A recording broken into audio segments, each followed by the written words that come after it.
Picture this. You're in a high-stakes exam, like the UPSC. You turn the page and hit a question that looks, well, completely new. Panic starts to creep in.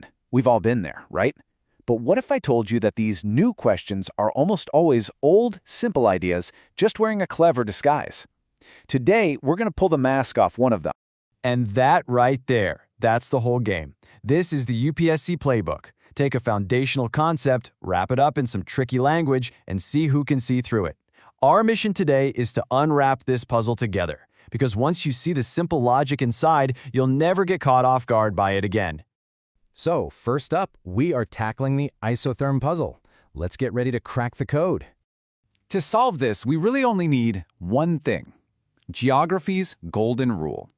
And hey, don't worry if that sounds intimidating. We're going to start from absolute zero, so you don't need any prior knowledge.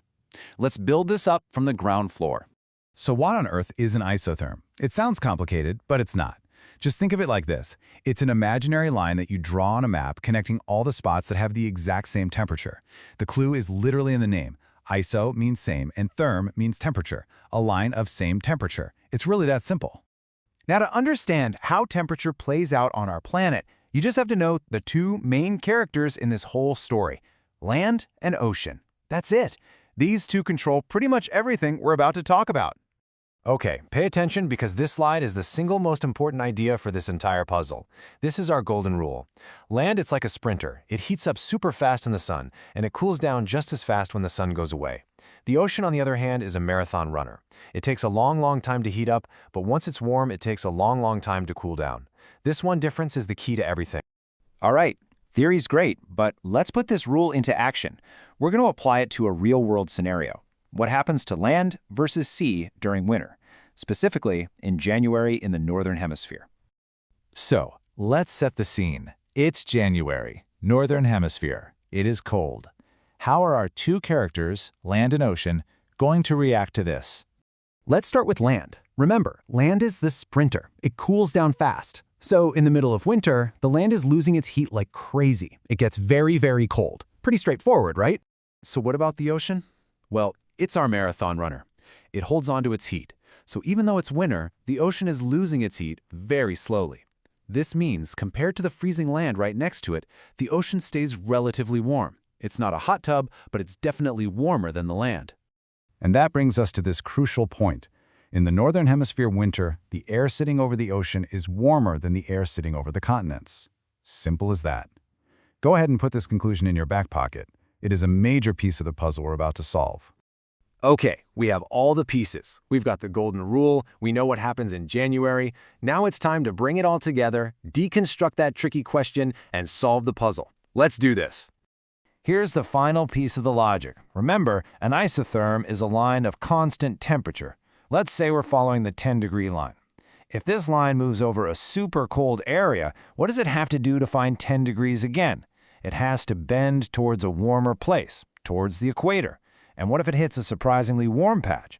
It has to bend away, towards the colder pole, to stay on that 10-degree mark. All right, here it is, statement number one from the actual UPSC question. It says that in January, these temperature lines bend towards the equator when they're over land, and they bend towards the poles when they're over oceans. So, is this true? Let's test it. And it's absolutely correct. Our logic holds up perfectly. We already figured this out. In January, land is cold, so to find the same temperature, the line has to bend towards the warmer equator. The ocean is comparatively warm, so the line has to bend towards the colder pole. See how all the pieces just click into place? You just solved the first part. Now, for the second statement from the question. This one says that in January, the air over the oceans is warmer than the air over the land in the Northern Hemisphere. Well, this is also correct. And hey, does that sound a little familiar? It should. It's the exact conclusion we put in our back pocket a few minutes ago. And this is the brilliant part of the question. Statement 2 isn't just another random fact. It is the reason, the why, behind Statement 1. The lines bend because of this temperature difference. So, we solved the puzzle. Great, but the real win here, the real test, is understanding the mindset behind this. Why do they ask questions this way? It's about getting inside their heads.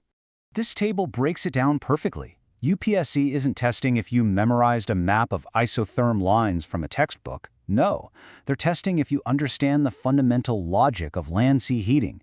They're not checking if you crammed some coaching notes. They want to see if you can apply seasonal reasoning. And most importantly, this is not about memorizing facts. It is all about connecting cause and effect. And this is the ultimate takeaway. They can change the language, they can switch the month from January to July, they can flip the hemisphere. But the core concept, our golden rule about land and sea, that never changes. If you understand the core logic, you're basically bulletproof against any version of this question. Let that sink in for a second. Real preparation isn't about memorizing thousands of questions. It's about deeply understanding a few powerful concepts. Because when you understand why the isotherms bend, you become immune to the traps. UPSC just can't catch you. So don't just memorize the maps. Seek to understand the invisible forces that draw the lines on them. Always ask why. And that leads me to a final question for you. What other complex topics are you studying right now that can be decoded, that can be broken down, using this exact same approach? Think about it.